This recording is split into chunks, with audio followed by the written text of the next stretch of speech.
Tenna is a character that's garnered a ton of hype and expectations from the Deltarune community of what the end of Chapter 2 showed, as well as what Spamton alluded to about Tenna.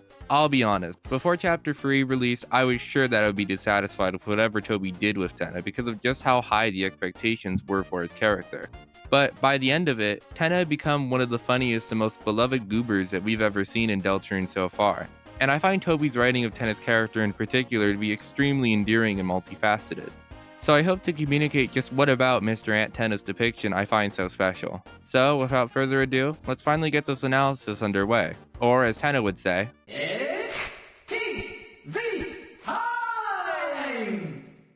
compared to Deltarune's other antagonist, Tenna's introduction is quite unique, because he is initially presented in the style of an old VHS TV commercial.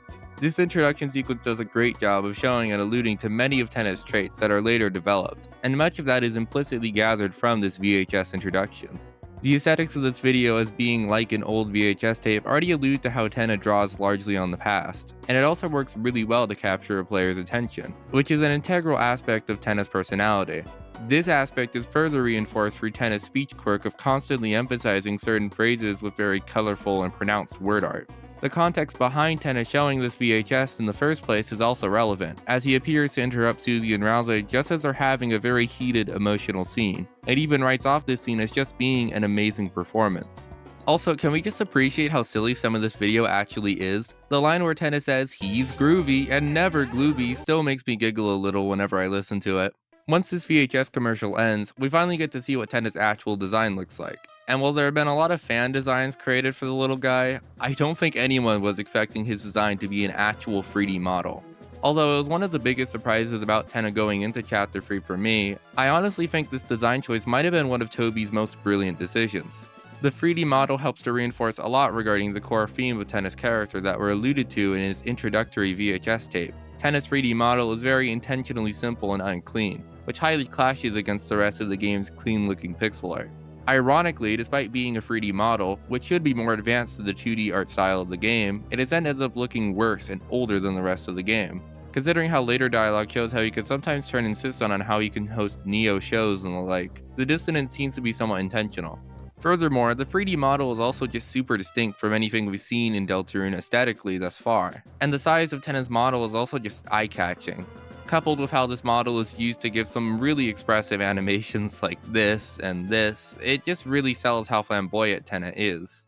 The main attraction of Chapter 3's Dark World is Tenna's Gameshow, which Suzy initially declines after discovering that these dark worlds are just fiction, but she becomes convinced to entertain it with Tenna becoming immediately dour upon being rejected by Suzy, along with Rouse encouraging her to go along with it. His shenanigans here allow the game to continue having their fun Dark World adventures as they have up to this point, and this fact becomes more pronounced the further we delve into this Dark World. Largely because of how Tenna's Gameshow works, this chapter also has extremely gimmicky gameplay that can often switch genres on a dime. The nature of the gameplay exaggerates much of the diversity of the earlier gameplay the Dark Worlds had to this point. This further reinforces all of the attention-grabbing behavior Tenna has displayed from both a narrative and a gameplay standpoint. Additionally, at the start, Tenna's Gameshow serves well as a distraction from all the drama Suzy had earlier surrounding the reality of the Dark Worlds, which Suzy even personally thanks Tenna for later. The Gameshow itself is largely themed around things of the past, and particularly things that occurred within Chris's past. The Legend of Tenna game is obviously themed around The Legend of Zelda, which is a pretty old title and has a high chance of being something Chris actually played, since we know they played similar properties like Super Smashing Fighters. The cooking physical challenge is much more explicitly inspired by Toriel's love of cooking channels, as well as how Chris and Asriel watched them and joked about the chefs. The Rock Band physical challenge is likely themed around what Des and Asriel did together, especially considering that we know Des has played the guitar with what Chapter 4 has shown. All of this is themed around nostalgic parts of the Dreamer family's past that Tenna has witnessed. And of course, all of this theming for the chapter matches with how the TV was unplugged until recently, and so because Tenna is still essentially in the past, he can only draw from events that have transpired within the past to endear himself to Chris and the gang, which is likely the reason why he repeatedly brings up insensitive subject matter. In many of Tenna and Chris's interactions, he will often reference people and events that were prominent in Chris's past, like Asriel, Des, Asgore, and Toriel. Although Chris doesn't show a visible reaction to much of it, I also can easily imagine that they may find it personally grating and insensitive, particularly when people like Asriel or Des are mentioned. And as a teen, I especially imagine Chris dislikes her past being constantly brought up in this way around their friends. Although at the same time, considering that dark worlds tend to be reflective of the will of the lightner that spawned it, Tenna's behavior may also be showing a side of Chris that desires to return to those past days. For instance, there's a line Tenna has where after learning that Asriel went to college, he says, "What? He went to college? Well, why do you have to go do that? You can learn anything on TV."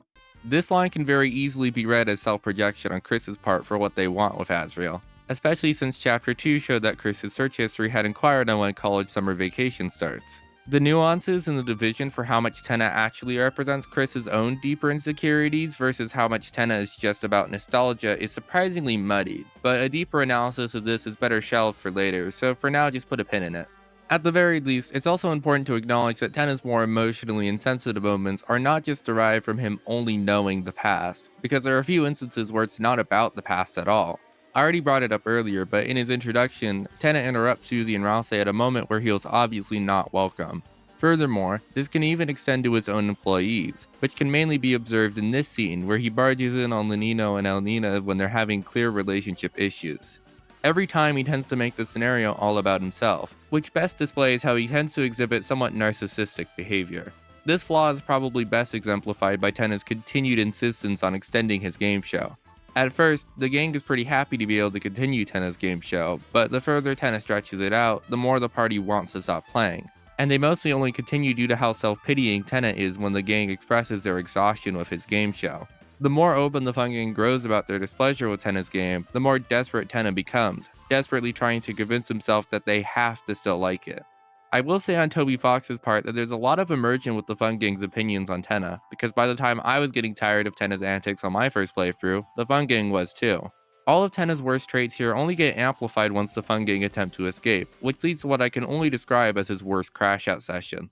Before Tenna's Crashout though, the gang ends up roaming around and discovers Toriel encased in one of Tenna's toy capsules. Tenna goes on to check Toriel, and interestingly remarks that Toriel was apparently the last to give Tenna a good look. Now after this, Tenna finds our heroes hiding behind the toy capsule, but before talking about the ensuing Crashout, I want to pause here for a bit and direct my attention to Toriel, and how she may compare to Tenna from a thematic standpoint. Throughout the entire chapter, Toriel is kept blissfully asleep by Tenna, and it's implied later on that this was because of what the Roaring Knight ordered Tenna to do. There's a large amount of irony to how Tenna perceives Toriel here though, because despite Tenna strongly appreciating Toriel due to her being the last one to give him attention, it's most likely the reason the knight would even want her to stay asleep, beyond just to capture her later, is so that the fun gang can stay entertained by Tenna for a while. Because if Toriel awoke during this dark world, she'd almost certainly trample over the fun of the dark world, which would seem to be counter to the knight's plans here, since Tenna was commanded to keep the Lightners busy. This all becomes very interesting when considering Toriel's character. Toriel, both in Deltarune and especially in Undertale, is someone whose biggest fault as a character is her stubborn refusal to meaningfully address and acknowledge issues in the past. This flaw is exemplified in both games best by how she treats Asgore, because while Asgore suffers the opposite issue of following too much in the past, Toriel entirely shuts the past out, and shuts Asgore out of her life in spite of his flailing efforts to restore their relationship. During this scene in particular, Tenna even addresses Toriel as Tori, which I think strengthens this thematic link between Asgore and Tenna here. Both Tenna and Asgore's biggest struggles are how they cling to the past, where Asgore is still trying to revitalize a clearly dead relationship, while Tenna is quite literally stuck in the past, and tries to keep people who have already moved on stuck within it. This whole scenario is especially ironic because, as I said earlier, if Toriel was awake in this dark world, Tenna would not appreciate her like he does in this scene, because there is no world where Toriel, the same character who in Undertale protected you from the most basic enemy encounters, would let Chris and Suzy go on these dangerous dark world adventures. If you want more on my opinions on Toriel though, I'd highly recommend watching my Toriel analysis, because I think she's very underrated, and as the self-proclaimed senate of Toriel fans, I think I do her character justice. To get back to Tenna though, upon seeing the fun gang near Toriel, Tenna forces them to return to his game show and tries hosting another game. By this point, both Suzy and Rouse are done with Tenna's game show, and Rouse even tells Tenna that the show's gotten old. In response to this, Tenna decides that he's going to host one last encore that will last for as long as it takes for the fun gang to admit that they like him. Tenna takes complete control away from the cast, and even takes away control from the player, because the following scene is essentially a long, unskippable cutscene with sparse bits of gameplay sporadically inserted into the scene.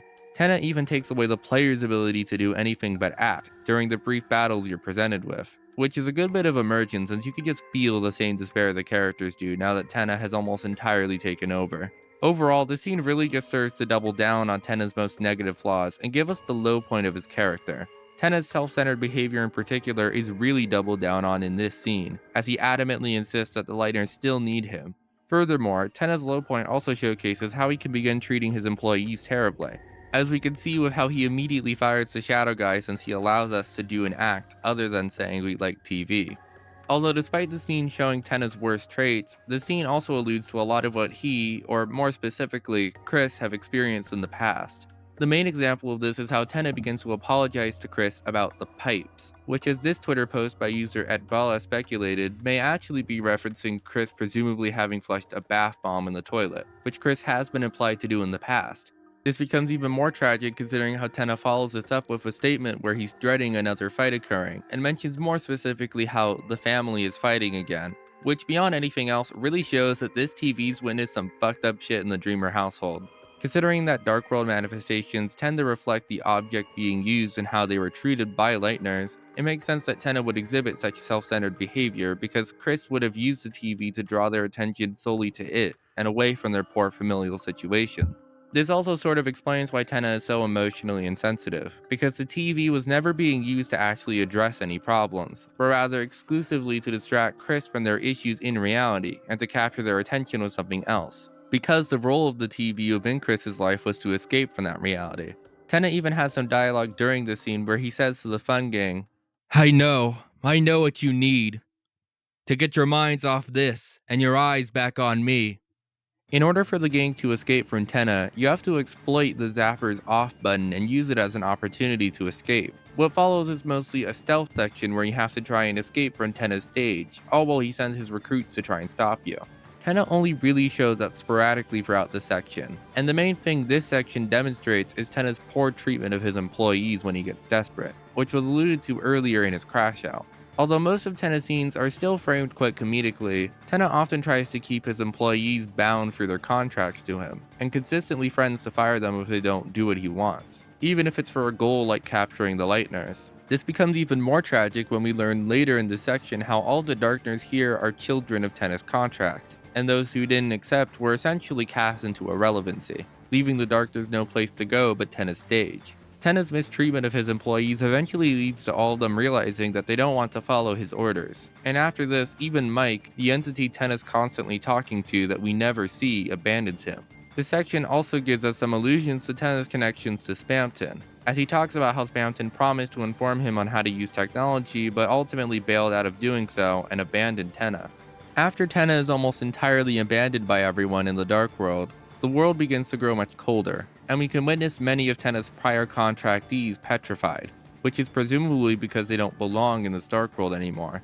This is actually somewhat significant because up to this point, we haven't seen a Darkner native to their Dark World not belong to it. But with Tenna, this actually makes quite a bit of sense given the context. Now that Tenna's employees have abandoned him, all the Darkners who previously had a big role within Tenna's Gameshow have quit their roles, and thus they stop belonging to his Dark World. These themes of belonging and abandonment are further accentuated by Tenna's character once we encounter him again for our final confrontation against him.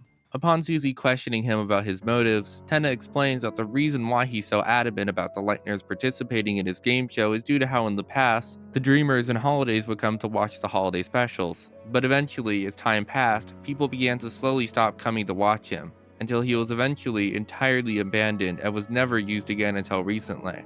A part of the reason he's been trying to entrap the Fun Gang in this never-ending game show was due to the Roaring Knight promising him that he can have as many people watch him as he wants as long as he follows the Knight's orders. And this backstory is kind of funny because it essentially confirms that he is literally just the CRT of abandonment issues. He is basically the song Static, which released right before these new chapters dropped.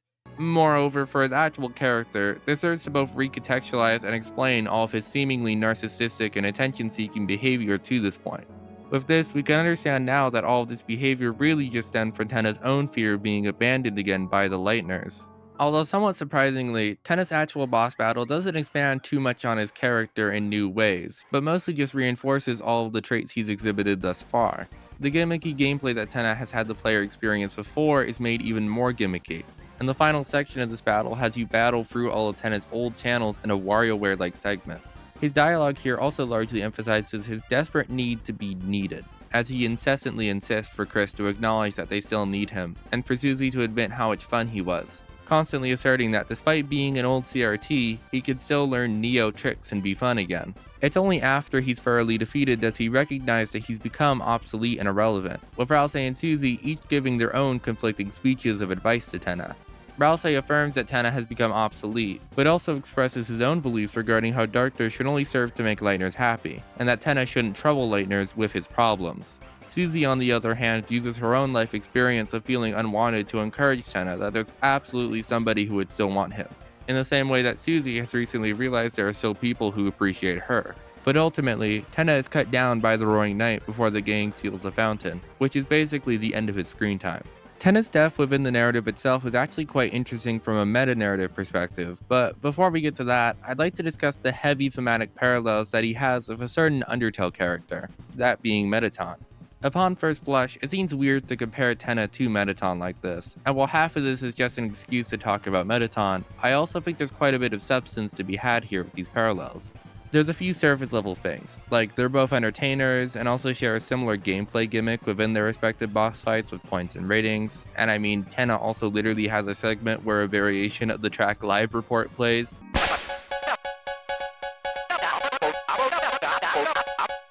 which is obviously highly associated with Mettaton. And beyond just theoretical parallels, Mettaton is also the one person you can give Tenna to after Chapter 3 is completed. But I don't think it's these surface level parallels that make this comparison interesting, but rather the deeper thematic parallels and contrasts that can be drawn between Tenna and Mettaton. The main contrast between Tenna and Mettaton to me is how their character arcs completely foil each other. Tenna's character is primarily concerned with nostalgia, and this theme of the futility in trying to endlessly recapture and recreate the good old days in spite of the fact that everyone has already moved on. Mettaton, on the other hand, has extremely high prospects and an overzealous attitude, but this inadvertently leads to him neglecting to properly care for the people and audience in the present who still care about and need him. The goals that both Tenna and Mettaton have highlight this contrast. Tenna's motives mainly have to do with wanting attention from people due to him being abandoned in the past, while Mettaton tries to take your soul and ascend to the human world because he thinks his prospects in the human world are greater than yours.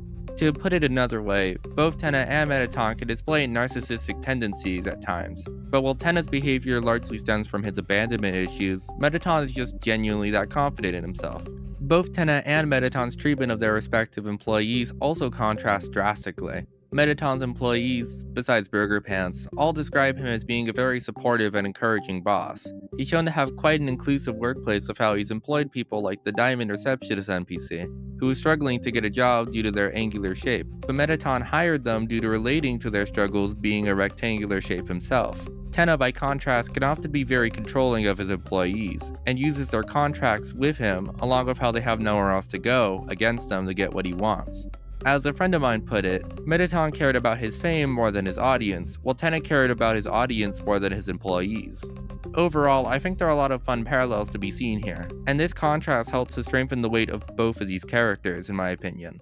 Now, one of Deltarune's biggest aspects as a game is its focus on meta-narrative elements, and although Tenna would appear initially to be largely unrelated to this, I think his role within the story is extremely interesting. The major theme of Abandonment, which was explored with Tenna's character before, doesn't just reflect on what's happened with him in the past with the Dreamers or the Fun Gang, but also with the Knight, considering that Tenna was promised many things by the Knight, only to be cut down by the Knight themselves in the end. But what's most interesting about this is that even Tenna's death was always foretold, as we discovered later in Chapter 4 that Tenna being cut down was literally an event that was fated to happen. Which, by the way, makes you understand in hindsight just how tragic Rousey's talks to Tenna were. The part at the end where Rousey reinforces how all Darkners grow obsolete is sadly recontextualized because he knows what's in store for Tenna, and so he's essentially priming Tenna for his demise. But to get back on track with what I want to say, this reveals that Tenna was never just abandoned by any particular in-game character, but was literally abandoned by the narrative. And this all especially grows interesting considering what we learned about Tenna in the mini Weird Root Chapter 3 has. We learn in a brief part of this segment that Tenna was seemingly on the precipice of discovering the same secret Spamton had, which is probably just becoming gasterpilled, but the receiver that Tenna picked up from Spamton didn't communicate anything. This knowledge is especially interesting because if Tenna had acquired similar knowledge to Spamton, Tenna would probably act very differently, and likely try to break away from his fated death. But since Tenna never learned any of this, he never had the opportunity to try and seize his fate, which perpetuated his fated role in the prophecy. Tenna's death within the narrative itself isn't just interesting from this meta angle of fate, but also interesting because of what his death symbolically represents in the narrative itself. Tenna's existence allows for the main cast to continue having their fun adventures, and I think that's relevant to why Tenna is preordained to die within the story. Beyond Tenna's fiends of the past and nostalgia being reflective of Chris's past life, I think Tenna is also reflective of how Chris, and especially Susie, have grown fond of their Dark World adventures. Tenna's death effectively marks the end where these were just silly adventures, and instead, where real stakes start to get injected into the narrative. We get the introduction of the Roaring Knight immediately following Tenna's death, and real people like Undyne get involved in the Knight's plot. We can especially see how much this shift in tone has affected the cast when Susie remarks near the end of Chapter 4 about how she wishes things could return to how they were just a few days prior. Tenna's death works extremely well for symbolizing this change in the narrative, considering how so much of his character is centered around trying to evoke the good old times. He is extremely fitting for this, as his death essentially is emblematic of the death of the past, which characters would yearn to return to later.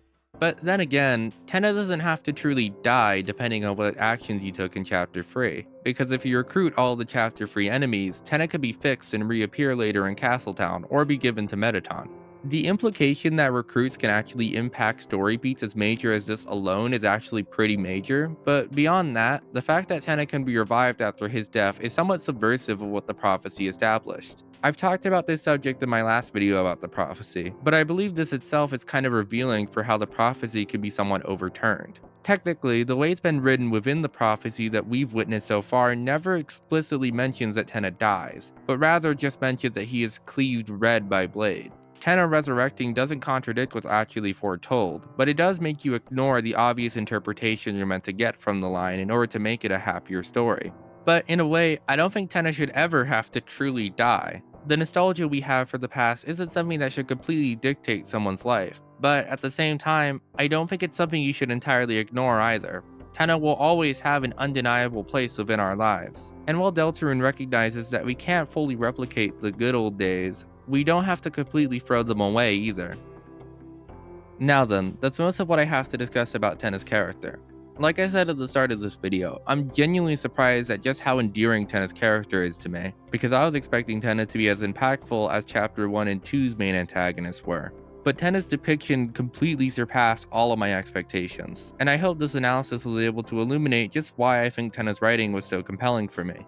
But with all that said, if you enjoyed this video, then please consider liking and subscribing to the channel, because it all really does help boost my small channel in the YouTube algorithm. If you have your own thoughts about Tenna's character, or just about Deltarune in general, then feel free to share them down in the comments below. But other than that, take care.